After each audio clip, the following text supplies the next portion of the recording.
All right, good morning, ladies and gentlemen. I hope you had a lovely weekend. I enjoyed the game last night, the Lions game. Well, I guess yesterday afternoon was really when it was. It was it wasn't awesome, but hey, we got it there in the very overtime, 18 seconds to do it. Should have been done the whole game. All right. Okay, so today we are doing some more proofs here. We are near the end of this unit, which is great. So you will have a test coming up, I expect, next week. So probably we have a review day and a test next week, like Monday, Tuesday. I'll have to look at the calendar. Of course, that calendar is posted in Google Classroom. You are welcome to look at the calendar and see what that is. If someone has it up, you could check for me. That would be great. So we do have a test probably next week early, and it is a handwritten test. It is on paper, which means that there is no test corrections for it. All right. All right, so we have 3 more ways. Last week we were talking about triangle proofs, and what were the 2 ways we could prove triangles congruent last week? SSS and SAS, yes, good. So side, side, side, and side, angle, side were 2 of the ways that we could prove triangles congruent. Today, we're going to talk about, what do you suppose ASA stands for? Angle, side, angle. Hey, you got it. And then angle, angle, side. Oh, I was just gave the answer. Oops, Daisy. Okay, you'll notice that's not ASS. Okay. Oh, why? Because that's a bad word. Obviously, that cannot be a math theorem, because that would be weird. Okay, but it's angle, angle, side. So don't confuse yourself. All right, angle, angle, side is okay, but the other one is not. Okay, and HL is very specific. HL stands for hypotenuse leg, and so in order to use this one, you have to have a right triangle.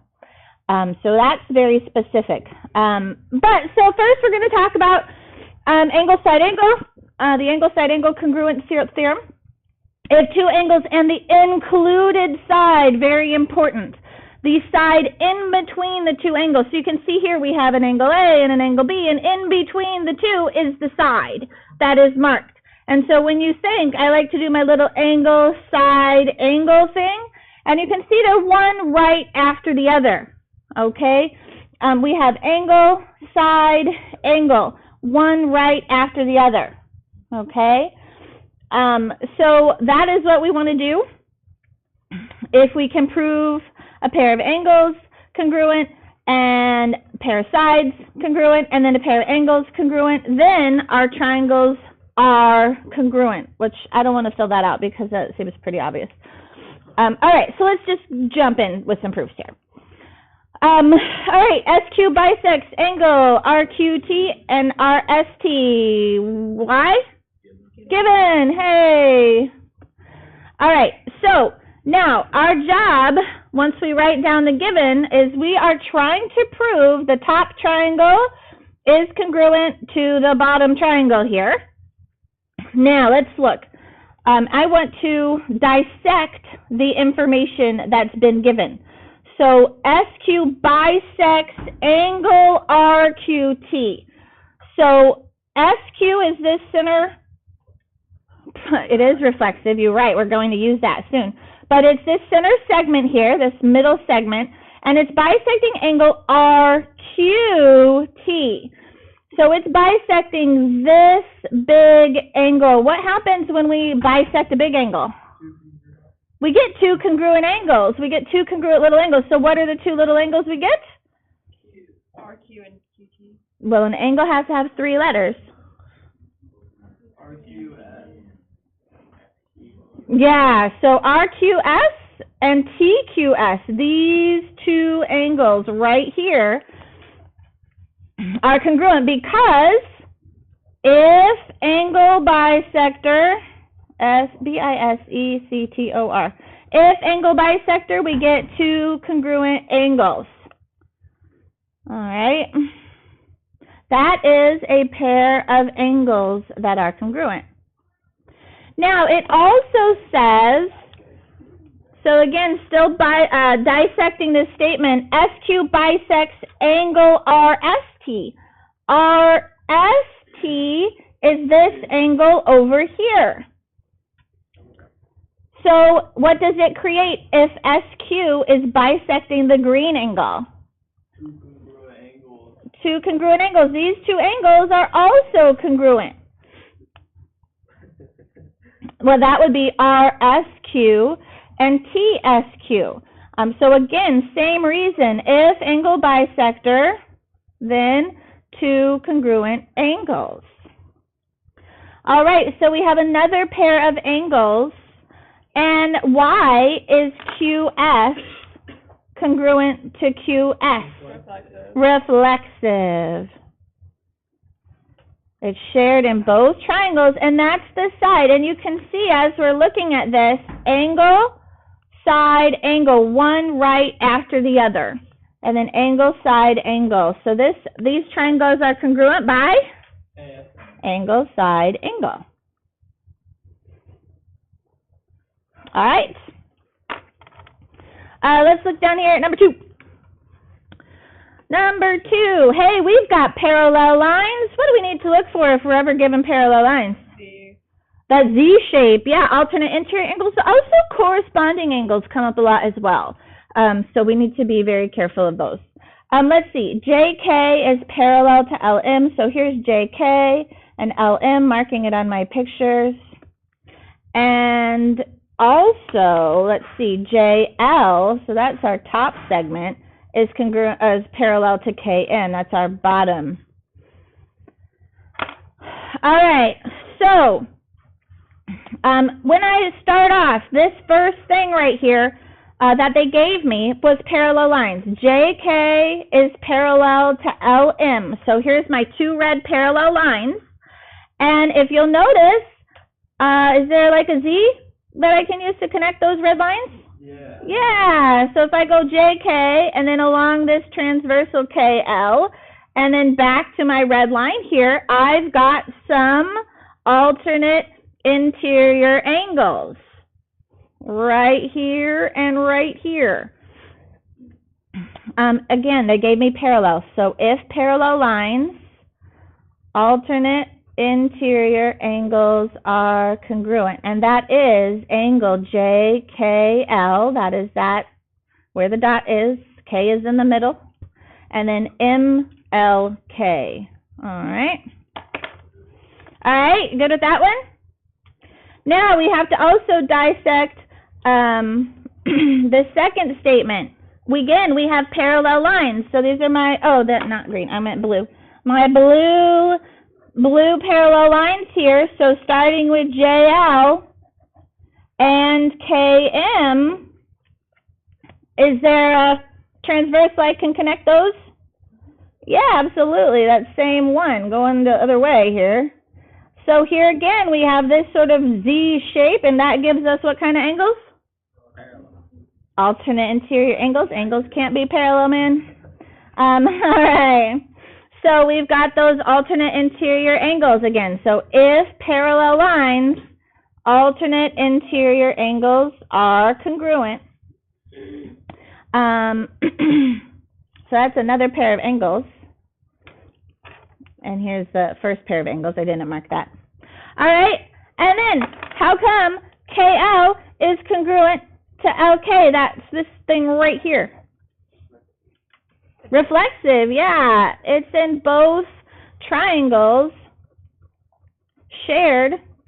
That is the reflexive property. And so our triangles are congruent by angle, side, angle. Angle, side, angle, congruent. I kept writing them opposite. I kept writing SAS. And that would be an issue. So you want to take your time. Angle, then I have a side, then I have an angle. That I was looking at, it was just that the numbering of SAS. Yeah. Cool. Turn the page. All right. Hey, oh, and we got to fill in ourselves. Look at that. So here we go. Angle BAC is congruent to angle DEC. That is given, and I need to do what with that information?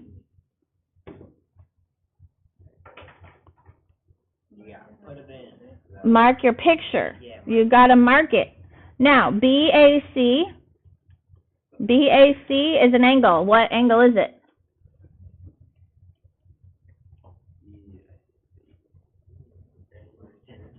It's where the angle A is. Yeah, it's right here. BAC. Right here is that angle, BAC. Where's DEC? Right where the E is. DEC. Up top right. All right, that is a pair of angles that is congruent, and that is just given to us.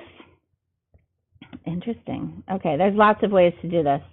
Let's see. We also have another statement here. I got to write down. C is the midpoint of segment AE, also given to us. What do I do with this information now? Mark it on my picture. C is the midpoint, so I like to darken it, make it a midpoint, clear that up, but we got to know what segment it is the midpoint of. So that's AE. So it's on this segment, segment AE, it's the middle. Does it say anything about B and D? No. No, it does not. But it does tell us something about being the middle of AE. What do we know if we're given a midpoint? Midpoint, two congruent lines. Okay, two congruent segments, I'm going to say, is the best way. I said two congruent sides before. I really meant segments. So what two segments are congruent? Yes, AC and CE. AC is congruent to segment CE because if midpoint, we have two congruent segments. And again, every time you're given a vocabulary word, you're probably going to have to use it in your next if-then statement, okay? That is a pair of sides. Look at this picture, ladies and gentlemen. What else do we know from this picture?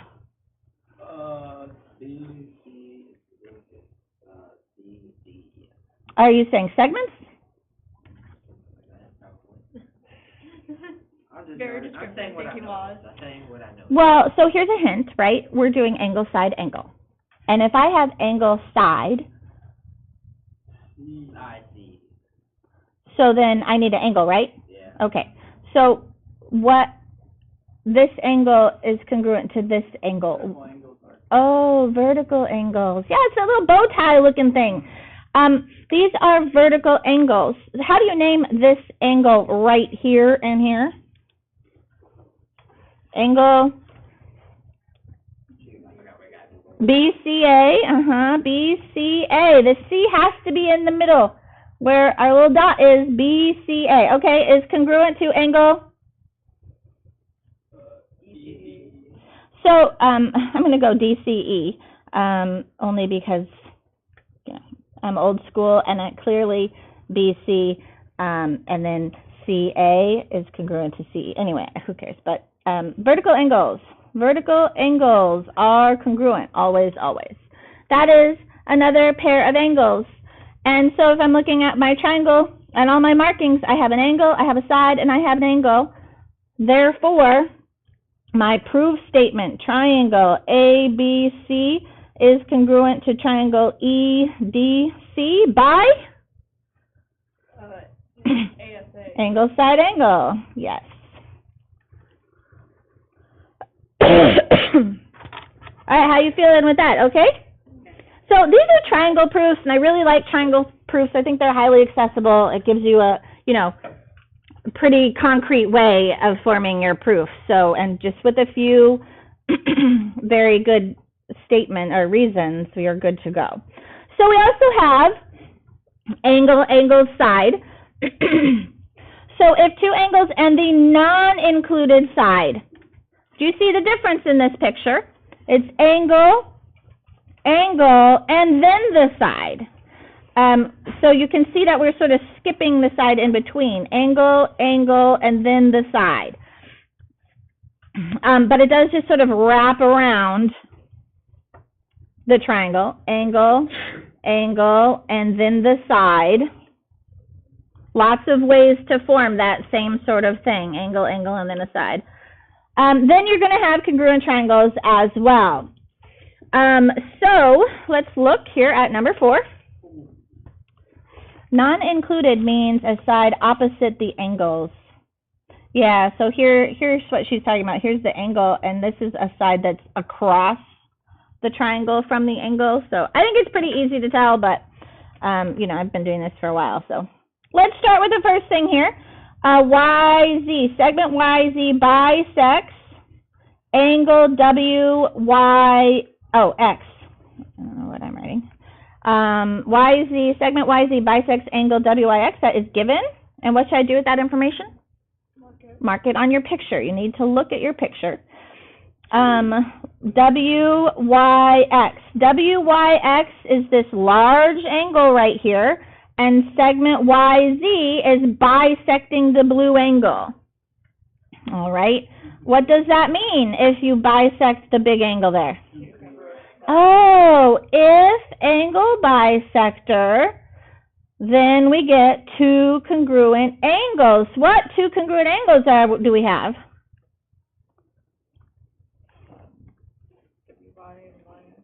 We need 3 letters. WYZ and XYZ. The angle WYZ.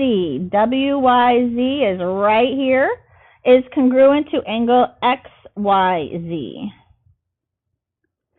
XYZ, right there. So we get 2 congruent angles. Okay, now I have another statement that was given to us right here. Angle YWZ is congruent to angle YXZ. That is given to us. And what should I do with this information? Mark my picture. All right, angle YWZ. YWZ is right here, and it's congruent to YXZ. X is in the middle. That's where your vertex is. So that is the other angle. That's another pair of angles there. So we have 2 angles. All right, look at that picture, ladies and gentlemen. What else do you see within this picture? YZ. Ah, it's reflexive. Segment YZ is congruent to segment YZ because reflexive. It's in both triangles. It's super easy to see there. It's part of both triangles, and that is a side. And so when I'm looking at this triangle, I see if I rotate around the picture, I'm going counterclockwise this time, angle, angle, and then the side. Do you see how the side is not in between the 2 angles? Yeah. Okay, so that's really important. This is angle, angle, then side. Do you suppose you could write SAA? Probably. I probably wouldn't count that wrong. It is also, you know, just going the other direction. But angle, angle, side, SAA, I don't know. Angle, angle, side is traditionally how you would write that. All right, and our proof statement. Triangle WYZ is congruent to triangle XYZ. Please don't mess up your proof statement. They gave it to you. That's exactly how you should write it. Don't switch the letters because that would be wrong, okay? Unless you did it correctly. But don't mess up your congruent statement. That would be a problem. All right, questions on that one? Okay, angle, angle, side. Let's do one more of those, and then we'll move to HL. All right, let's see. Midpoint, bisect, midpoint, and parallel. I think, it's number 5. Number 5. Number 5 is the winner. Okay. Did I pick the biggest one? I didn't. 7 is also big, but this one uses something we haven't already used today. So, angle ABC is congruent to angle CED. That is given to us. And what do we do with that information? Mark your picture. All right, ABC is what angle, ladies and gentlemen? AB, number B. right up there. A, B, C. B is in the middle. That's where the angle opens from. All right, and then C, E, D, up top. We have a pair of angles. All right. Great. I have a pair of angles that's given to me. Next, we have a parallel line statement. Segment AB is parallel to segment CE. Oh, AB, mark my picture, that is given. AB is parallel to CE. Interesting. So before I go anywhere, I want to go ahead and use that information, dissect my information. I have a parallel line here, line AB, segment AB, and a parallel line CE. And I think we haven't done one of these, and so this is a good one to do. Those are parallel lines, and look, they're being cut by a transversal right here. So I like to highlight these things on parallel lines. So here's our transversal. Interesting. Angle A and angle B. Okay, I know what angles you're talking about. This angle right here and here, which those are not specific enough for labels there, but these two angles are congruent. Why? What kind of angles are those? Corresponding, yeah. If you maybe adjust your picture a little bit, you can maybe see a little bit better how they're both sort of in this, like, here's our transversal, and they're sort of in that same sort of position, same side. But yeah, so angle,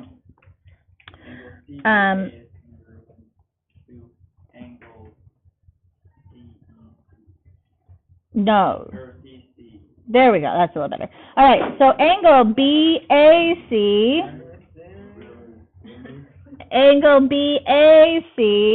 is congruent to angle ECD. What's our reason for those two angles to be congruent? What's our reason for this? How do we know that? What do we use? What's the thing right before? Parallel. Oh, if parallel, then Corresponding angles are congruent. Corresponding angles are congruent. Fantastic. Again, every time we give you information, you need to tell us what that means. So if they give us parallel lines, then how are we using parallel lines in our next reason? Now, the last thing in our given statement, C is the midpoint of segment AD. It is given to us as well. Let's see. So again, mark my picture. So C, point C is in the middle of segment AD. What does that mean if we are given a midpoint? Two congruent segments. Yes, it means we get two congruent segs. Two congruent segments. What two congruent segments are we getting here? Yeah, AC and CD. That is a pair of sides. AC is congruent to CD because if we were given a midpoint, we have two congruent segments. All right. So now I'm looking here, I've got angle, angle, side. That must be our reason that our triangles are congruent. Angle, angle, side. Triangle ABC is congruent to triangle CED. How you feeling? Good. Pretty okay? All right. What do you see in this picture? Like just looking at the bow tie, what do you have? Vertical angles. Yes, vertical angles. Vertical angles are congruent. You're definitely going to have that. What do you see on this picture?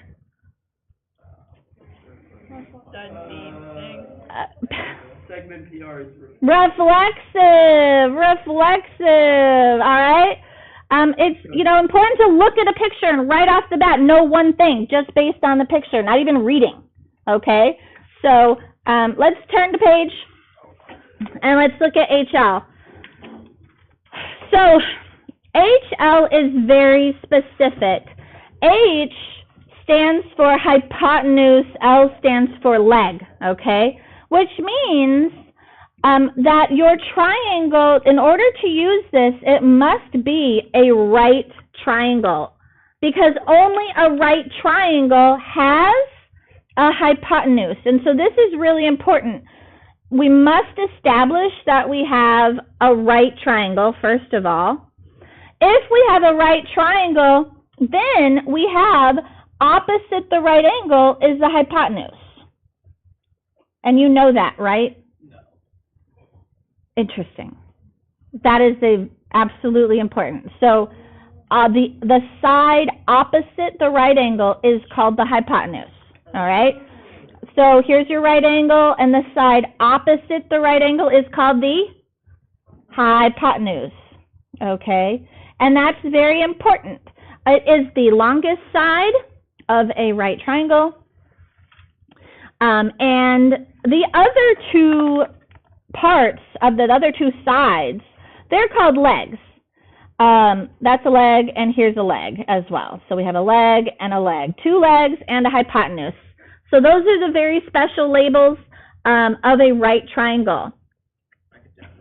Okay, so that's really important. In order to use the hypotenuse leg, you must have a right triangle, you must have the hypotenuse congruent, and you must have a pair of legs congruent. Okay, so here we go. Right off the bat, triangle LMP and MNP, weird, are right triangles. That's given to us. And so here's the important thing. They've marked one right angle. So what side, what segment is the hypotenuse? ML. Okay, so here is the hypotenuse. Good. All right. Is that the only hypotenuse, or is there another one? MN. Okay, there must be another one, because they told us that we do have two right triangles. So I'm going to go ahead and draw in the right triangle box there. And so here is another hypotenuse. All right, and so this is really important that we identify, because that is certainly something, those have to be congruent to use HL. All right, so then we also know that ML is congruent to MN. So that is the next thing that was given to us. What should I do with that information? Mark it up. Mark it up. All right, so ML, ML, that is congruent to MN. They just gave us what information? Hypotenuse. The hypotenuse. They told us the hypotenuses? I've been teaching for 25 years. I don't know what the plural of hypotenuse is.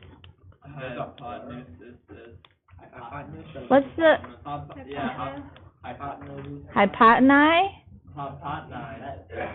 Hypotenuses. I think it's actually hypotenuses. What's the plural of hippopotamus? Hippopotamuses. Okay. All right. So we have a pair of hypotenuses. I don't know. It's just weird. Okay. Now, hey, ladies and gentlemen, why is MP congruent to MP? Reflexive, yes. MP is congruent to itself. What can we call MP in these particular triangles? Mm-hmm.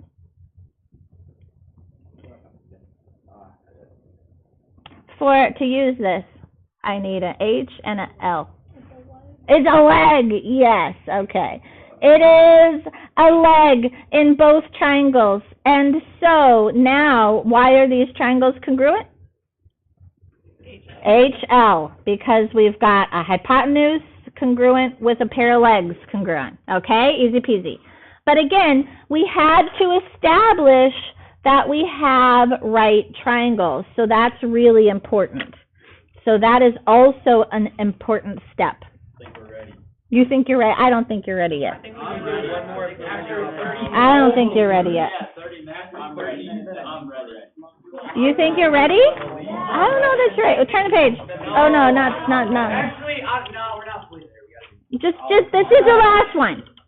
Well, I'll go fast, okay? Here we go. All right. Triangle WVX and triangle YZX All right triangles is given.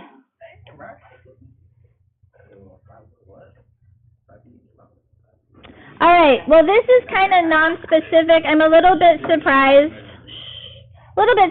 that she didn't mark the picture. But the way she interpreted this is WVX, this is her right angle right here. What? She didn't, I'm surprised she didn't mark the picture because it's not totally clear.